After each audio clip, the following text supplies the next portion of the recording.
तो चलिए अब इसी के साथ शुरुआत करते हैं सोनाली अपने इस खास कार्यक्रम की। राजधानी की रफ्तार अब सिर्फ बढ़ने ही नहीं वाली बल्कि उड़ने वाली है जो है, क्योंकि दिल्ली मेट्रो का फेज 4 और फेज 5A लेकर आ रहा है एक ऐसा ट्रांसफॉर्मेशन जिसे सुनकर ट्रैफिक जाम भी थोड़ा शर्मिंदा होकर थोड़ा हल्का हो सकता है। जी हाँ, 3 नए कॉरिडोर और इंटरचेंज स्टेशनों की संख्या सीधे 21। मतलब अब अरे यार यहाँ उतरना था वाला डायलॉग इतिहास बनने वाला है बसंत। कालिंदी कुंज से लेकर के कश्मीरी गेट के आसपास टर्मिनल 1 से नई दिल्ली तक दिल्ली मेट्रो ऐसा जाल बिछा रही है कि मकड़ी भी कहे भाई ट्यूशन तो दे दो यार। तो अब मैजेंटा लाइन सबसे लंबी लाइन बनेगी। मैजेंटा लाइन याद रखिए, मैजेंटा लाइन सबसे लंबी लाइन अब बन जाएगी। इसकी जो कुल लंबाई होने वाली है वो 89 किलोमीटर की रहेगी और 65 स्टेशन होंगे जिनमें से 40 जो है वो अंडरग्राउंड रहने वाले हैं। अब ऐसे में यानी कि अब आधी दिल्ली जमीन के नीचे और आधी ऊपर, लेकिन सफर सुपर स्मूथ होगा। अब बोटेनिकल गार्डन से इंद्रलोक तक का जो सफर है वो बिना रुकावट के, बिना झंझट के आप आराम से तय करेंगे। मुख्यमंत्री रेखा गुप्ता ने अब इसे 7C विजन से जोड़ा है, यानी कि साझा, सुलभ, सुविधाजनक और जाम मुक्त दिल्ली का सपना भी है। यानी कि अब ऑफिस के लिए लेट होने का बहाना आपको बदलना पड़ेगा।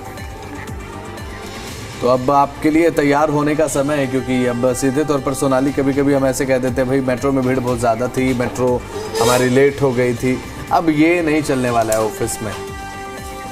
तो अब दिल्ली की जो लाइफलाइन है वो और भी ज़्यादा सीधे तौर पर आप कह सकते हैं कि भाई पावरफुल होने जा रही है, क्योंकि यहाँ पर सिर्फ दूरी नहीं घटाता ये सफ़र बल्कि स्ट्रेस भी घटाता है। अब सीधे तौर पर जब मेट्रो और ज़्यादा लंबी होगी तो कहीं ना कहीं कनेक्टिविटी का जो एक इशू कभी कभी देखने को मिल जाता है वो देखने को नहीं मिलेगा। बिल्कुल बसंत, दिल्ली मेट्रो के फेज 4 और फेज 5A के तहत राजधानी की परिवहन व्यवस्था में बड़ा बदलाव देखने को मिलने वाला है।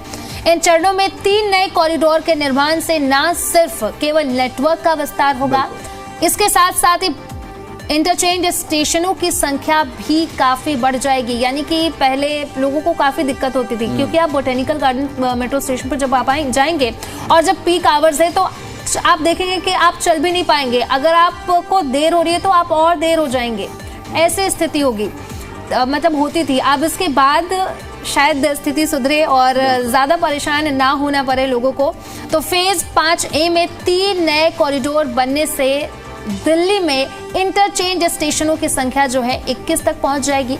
वर्तमान में मैजेंटा लाइन पर कालकाजी मंदिर, बोटेनिकल गार्डन, जनकपुरी पश्चिम और हौज खास जैसे 4 प्रमुख इंटरचेंज स्टेशन है। और आपको बता दें कि आगामी चरणों में 17 और नए इंटरचेंज स्टेशन जुड़ेंगे, जिससे लोगों को सुविधा मिलेगी। और इसमें बात अगर करें तो कालिंदी कुंज है, चिराग दिल्ली है, टर्मिनल 1, IGI एयरपोर्ट और पिरागढ़ी के साथ साथ पीतमपुरा, हैदरपुर, बादली मोड़, मजलिस पार्क, आज़ादपुर, फुलबंगश, नबी करीम, रामकृष्ण आश्रम, ये जो तमाम जो स्टेशन हैं वो अब ऐड होने वाले हैं। सीधे तौर पर गंतव्य तक अगर आप पहुंचेंगे तो बड़ी आसानी के साथ। DMRC के अनुसार अब बोटेनिकल गार्डन से इंद्रलोक तक मैजेंटा लाइन पर कुल 65 स्टेशन होंगे भाई। इनमें से 40 जैसा कि हमने आपको बताया अंडरग्राउंड रहने वाले हैं। और सीधे तौर पर इससे होगा ये कि दिल्ली वालों का फ़ायदा अब इससे सीधे तौर पर होने वाला है, क्योंकि अब मेट्रो अगर बड़ी हो रही है सोनाली तो आने जाने में लोगों को अभी तक जो एक कनेक्टिविटी इशू किसी लाइन पर रहता था, अभी तक हम ये कहते थे अरे यार हमें वहाँ उतरना था। और कभी कभी हम ये भी अगर हमें किसी स्टेशन तक पहुँचना होता है तो हमें बीच में इंटरचेंज बहुत ज़्यादा देखने को मिलते हैं। तो वो भी एक कनेक्टिविटी का जो इशू है वो रिजोल्व होगा और लोगों का जो सफ़र है वो सुपर स्मूथ होने के साथ साथ अब थोड़ा लेस टाइम कंज्यूमिंग में मुझे आने वाले समय मुझे लगता है कि ऐसा होगा। बिल्कुल बसंत, क्योंकि ऑफिस आवर्स में तो खासतौर पर ऐसा होता है कि आप मेट्रो स्टेशन के अंदर जा भी नहीं सकते, क्योंकि बहुत ज़्यादा भीड़ होती है और खासतौर पर इंटरचेंजिंग स्टेशन पैर रखने की जगह नहीं होती है उस समय मेट्रो में। तो अगर आप मेट्रो में चढ़ जाएं तो और भगदड़ ऐसे मची रहती है जैसे कि यहाँ पर वॉकथॉन चल रहा हो या फिर मैराथन चल रहा हो। मेट्रो स्टेशन पर जब आप कॉरिडोर में जाते हैं आप देखते हैं कि कॉरिडोर में भीड़ भाग रही है और वो भीड़ सीधे तौर पर आपके साथ उस मेट्रो में प्रवेश करने वाली है जिसमें आपको पैर रखने तक की जगह नहीं मिलती है। तो अब ये चीज़ थोड़ा सा हो सकता है कि कम हो जाए। और इसके बाद एक इसका असर जो है वो ट्रैफिक पर देखने को मिल सकता है मुझे लगता है सोनाली, क्योंकि अगर इंटरचेंज बढ़ेंगे तो जाहिर सी बात है उन इलाकों तक भी कनेक्टिविटी होगी जहां पे मेट्रो नहीं है, तो ऐसे में ट्रैफिक व्यवस्था पर भी इसका एक अनुकूल प्रभाव पड़ता हुआ नजर आएगा। इससे सीधे तौर पर भाई अगर आप गाड़ी लेकर निकलना चाहें तो उसके बाद संभावना ज़्यादा है कि लोग अपनी गाड़ी लेकर मतलब गाड़ी को अवॉइड करने के बाद मेट्रो से चलें। और जो लोग चाहते हैं कि भाई गाड़ी लेकर निकलें वो इसीलिए नहीं निकलते हैं क्योंकि जाम की कंडीशन में हो सकता है जाम की कंडीशन में आने वाले समय में कम हो जाए। अब दिल्ली सरकार देखिए जाम को खत्म करने के लिए तरह तरह की तकनीक जो है वो अपना रही है कि भाई दिल्ली को जाम मुक्त करें तो करें कैसे। अब ये लगातार अपने आप में एक टेढ़ी खीर हो चुका है सोनाली दिल्ली सरकार के लिए, चाहे बात मेट्रो विस्तार की हम कर लें, चाहे अलग अलग चीज़ों की कर लें। अलग अलग चीज़ें इंप्लीमेंट करने के बाद अब लगा कभी फ्लाईओवर निर्माण, कभी किसी सड़क को किसी सड़क के साथ जोड़ना, मतलब मेन चीज़ ये है कि भाई दिल्ली का जाम खत्म करना है। और मेट्रो की अगर लाइन अगर लंबी होगी तो जाहिर सी बात है दिल्ली की लाइफ लाइन लंबी होगी, और ट्रेनों को तो वैसे ही लाइफ लाइन कहा जाता है, चाहे देश की बात कर लें चाहे प्रदेश की बात कर लें। और ये अगर लंबी होगी तो जाहिर सी बात है लाइफ लाइन मजबूत होगी तो कनेक्टिविटी इशू बिल्कुल भी देखने को नहीं मिलेगा। बिल्कुल बसंत, सही कह रहे हैं आप, पॉल्यूशन भी कम ही देखने को मिलेगा क्योंकि मेट्रो का विस्तार होगा तो लोग गाड़ियों का कम इस्तेमाल कर सकते हैं, हो सकता है, तो काफी अच्छी खबर है। अब चलिए इसी के साथ बसंत हम खबरों में आगे बढ़ते हैं और हमारे जो दर्शक हैं जो रेडियो टीवी लगातार रोज देख रहे हैं उनके लिए ये बहुत अच्छी खबर है क्योंकि वो अब अपनी समस्या अपना जो भी विषय है वो बता सकते हैं और नेक्स्ट डे ही हम इस शो में उस विषय पर उस टॉपिक पर जरूर चर्चा करेंगे। तो आप हमसे जुड़ेंगे कैसे? आप हमारे इंस्टाग्राम साथ ही साथ ट्विटर पर भी जुड़ सकते हैं, एक्स अब है, तो देखिए आप हैशटैग दिल्ली वाला रेडियो टीवी जाकर के आप इंस्टाग्राम या फिर एक्स पर डाल सकते हैं और वहां पर जाकर के आप जिस भी विषय पर चाहते हैं कि हम इस शो में चर्चा करें, क्योंकि लगातार हम इस शो में आपसे जुड़े हुए मुद्दों पर बात करते हैं, तो उस मुद्दे को हम जरूर उठाएंगे जो मुद्दा आप चाहते हैं। बिल्कुल, और जो हमारे अकाउंट्स हैं वो आपको आपकी स्क्रीन पर दिखाई दे रहे हैं। हैशटैग दिल्ली वाला रेडियो टीवी यूज़ करें और जो आपका टॉपिक है आप चाहते हैं कि भाई हम दिल्ली वाले रेडियो टीवी में उसे लेकर बात करें, आप हमें अपना टॉपिक भेज सकते हैं और आई प्रॉमिस कि हम उसे उठाने का काम करेंगे, उसे एक डिस्कशन का टॉपिक हमारे स्कार्फ में ज़रूर आप अगले ही दिन देखेंगे। और साथ ही साथ चाहे बात दिल्ली मेट्रो की हो या फिर दिल्ली के जाम को लेकर हो, जानकारी आपको जिस भी चीज़ को लेकर चाहिए बस आप हमें भेज दीजिए टॉपिक, और उसके बाद अब हमारी जिम्मेदारी है कि आपके टॉपिक को हम डिस्कस यहाँ पर करते हैं। तो अब यहाँ पर जो हमारे ट्विटर हैंडल है वो आप देख रहे हैं @बसंत शर्मा 006, हैशटैग दिल्ली वाला रेडियो टीवी यूज़ करके आप इस अकाउंट पर भेज सकते हैं जानकारी, और @सोनाली रे भी, इस पर भी आप अपना जो टॉपिक है वो भेज सकते हैं। आपके स्क्रीन पर अकाउंट आ रहे हैं सोनाली राय 29, ये एक्स अकाउंट है हमारे। और तो चलिए इसी के साथ अब आगे बढ़ते हैं। आज एक बहुत रोमांचक मुकाबला है और इस रंग में सफर रूपे भंग न डले, ये प्रयास है DMRC का। भारत और नामीबिया के बीच में भाई मुकाबला आज यानी कि 12 फरवरी 2026 को खेला जाएगा और वर्ल्ड कप का ये मैच है, T20 वर्ल्ड कप का। तो भाई दिल्ली के अरुण जेटली स्टेडियम में होने वाला मैच, और जब सोनाली मैच होता है ना तो जो पब्लिक है वो मेट्रो के माध्यम से पहुंचती है भाई मैच देखने के लिए।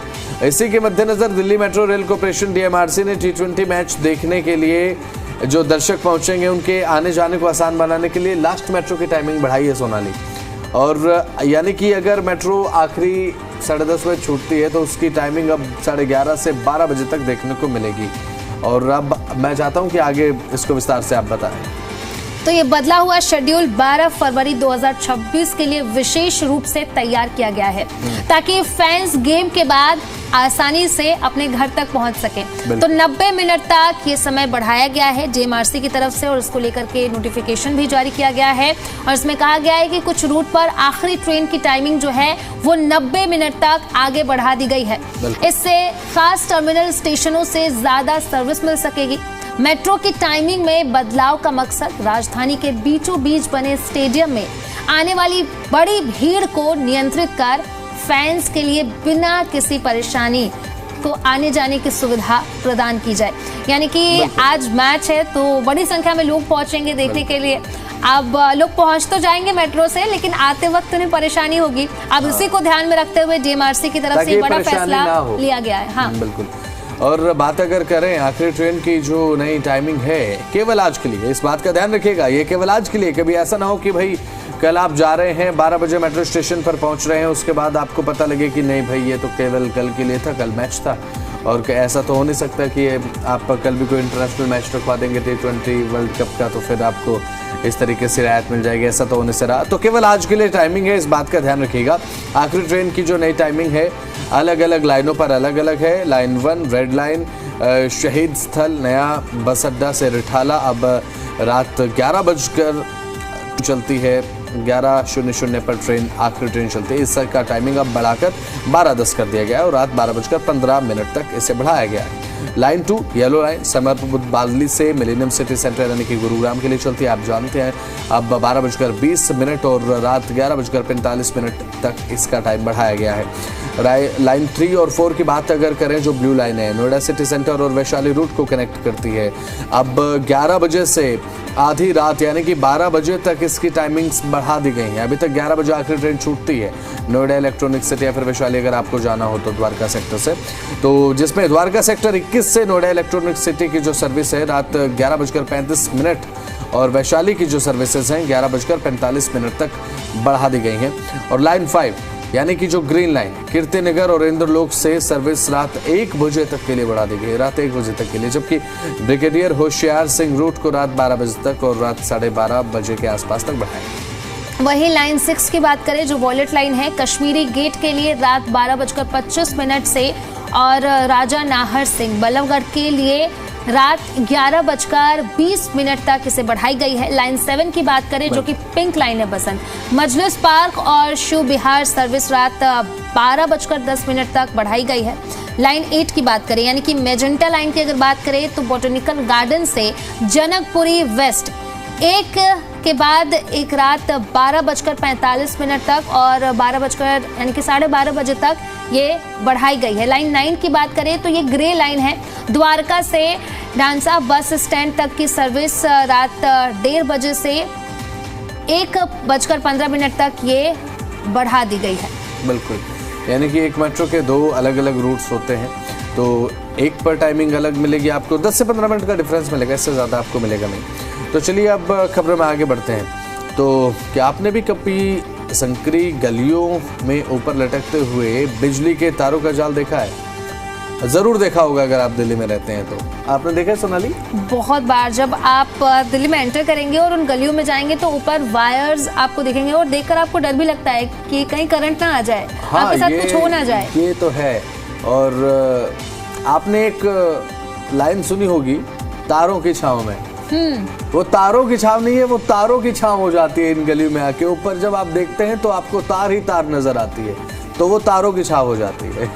तो क्या आपको डर लगता है कहीं शॉर्ट सर्किट ना हो जाए, बड़ा हादसा ना हो जाए? क्योंकि हमें लगता है जब हम जाते हैं ऐसी गलियों में, चाहे आप कवरेज करने के लिए निकल पड़े या फिर ऐसे घूमने के लिए, जब चांदनी चौक में चावड़ी बाजार में आप जाएंगे तो ये भली भांति आप वहाँ पे जो अपना सफ़र करेंगे वो तारों की छाव में ही करते हैं, क्योंकि ऊपर बिजली के केबल्स के इतने तार होते हैं, बहुत झंझट रहता है। अब राहत की खबर मिल चुकी है भाई, दिल्ली में लटकते हुए बिजली के तार जल्द ही अब इतिहास बनने वाले हैं। अब दिल्ली सरकार ने राजधानी की बिजली व्यवस्था को पूरी तरह से सुरक्षित और आधुनिक बनाने के लिए बहुत बड़ा कदम उठाया। सोना बिल्कुल पसंद, 463 करोड़ रुपए की बड़ी परियोजनाओं को मंजूरी दे दी गई है और इस योजना के तहत अब हाई टेंशन और साथ ही साथ लो टेंशन ओवरहेड बिजली लाइनों को हटाकर उन्हें भूमिगत यानी कि अंडरग्राउंड किया जाएगा। तो दिल्ली वालों के लिए बहुत ही अच्छी खबर है, क्योंकि जब भी आप उन गलियों से निकलेंगे तो ऊपर देखेंगे तो आपको पेड़ पौधे की छांव की तरह, जैसे कि आपने कहा, जो तार जो वायर्स हैं उनकी छांव देखने को मिलती है। अब इस चीज से जो दिल्ली वासी हैं उन्हें निजात मिलने वाले, क्योंकि कई बार ऐसे बारिश के टाइम पे काफी ज्यादा डर होता है कि कहीं कुछ हो ना जाए, कोई बड़ा हादसा ना हो जाए, खतरा बढ़ जाता है। तो ऐसे में ये बहुत बड़ा कदम उठाया गया है। तो जो घनी आबादी वाले इलाके हैं ना, जहां पर तारों का मकड़ जाल बना रहता है और अक्सर शॉर्ट सर्किट के, और हाँ एक और चीज़ ये है कि शॉर्ट सर्किट अगर एक तार में हो जाए तो फिर कई बिजली लाइनों से प्रभावित हो जाती है, क्योंकि वहाँ पर जोड़ होता है और एक ऐसा गठजोड़ तारों का वहाँ पर होता है कि आपके लिए ये पूरा का पूरा डिटेक्ट कर पाना मुश्किल है कि भाई ये किस वायर में शॉर्ट सर्किट हुआ है। वहाँ पर अक्सर शॉर्ट सर्किट और जानलेवा हादसे इस तरीके के होते हैं। अब सरकार इस खतरे को जड़ से खत्म करने के मूड में आ चुकी है। और कितना खर्च आएगा? करीब 463 करोड़ रुपए का बजट अभी फिलहाल दिया गया है। 267 करोड़ रुपए दिल्ली की 125 बस्तियों और स्थानीय इलाकों में खर्च किए जाएंगे। तो इस तरीके के पूरे के पूरे कदम जो है वो पूरे तरीके से निर्धारित कर दिए गए हैं, किस तरीके से कदम उठाना है और किस तरीके से आगे बढ़ना है। तो चलिए अब खबर आपको बताते हैं। अब ऐसे में बात अगर करें कि आपने कभी सोचा था कि कोई डॉक्टर 1200 किलोमीटर दूर बैठकर किसी मरीज का ऑपरेशन कर देगा? क्या आपने सुना था कभी? कभी नहीं सुना था, लेकिन ये पहली बार ही मैं सुन रही हूँ। और इसी के साथ साथ मरीज पूरी तरह स्वस्थ भी हो जाए, ये अपने आप में भाई अपने आप में कमाल बहुत बड़ी बात है। अब 1000 किलोमीटर से ज्यादा दूरी पर बैठकर आखिर डॉक्टर कैसे ऑपरेशन कर सकता है? मुझे तो लगता है कि किसी सपने से कम नहीं है। और लेकिन अब यह सपना नहीं है भाई, मेरे लिए भले ही ये सपना हो ना हो, लेकिन आपके लिए बिल्कुल सपना नहीं है, क्योंकि हकीकत में तब्दील हो चुका है। देश की राजधानी दिल्ली के सर गंगाराम हॉस्पिटल ने अब टेली सर्जरी के जरिए इतिहास ऐसा रच दिया है जो कि अपने आप में एक मिसाल भी हो गया है। मेडिकल की दुनिया तेजी के साथ बदल रही है, और किस तरीके से बदल रही है वो सोनाली आपको बताएगी। देखिए, जहां पहले ऑपरेशन के लिए डॉक्टर का मरीज के पास मौजूद होना बहुत ज्यादा जरूरी था, अब वहीं ऑपरेशन हजारों किलोमीटर दूर बैठकर किया जा सकता है।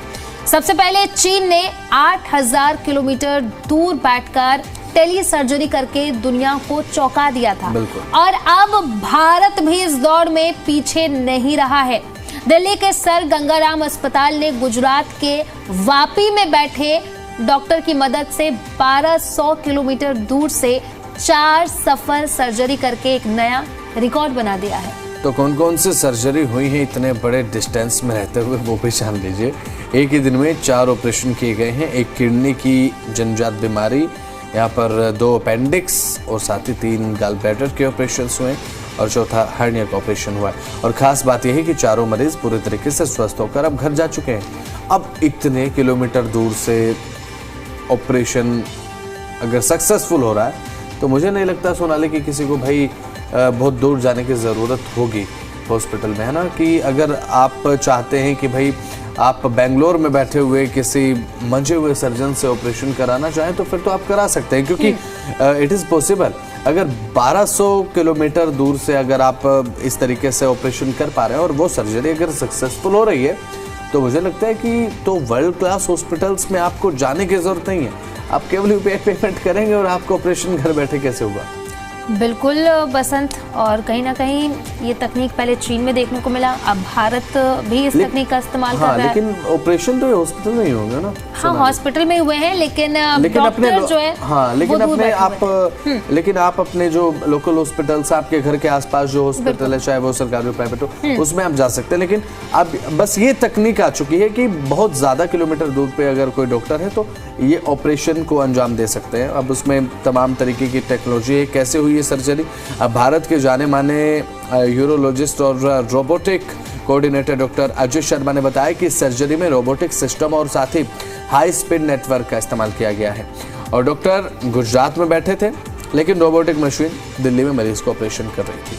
अब डॉक्टर हर मूवमेंट को कंट्रोल कर रहे थे, मानो वे ऑपरेशन थिएटर में ही मौजूद हों, लेकिन वहाँ पर वो केवल एक वर्चुअल रियलिटी के माध्यम से मौजूद थे। भविष्य इसका कैसा हो सकता है?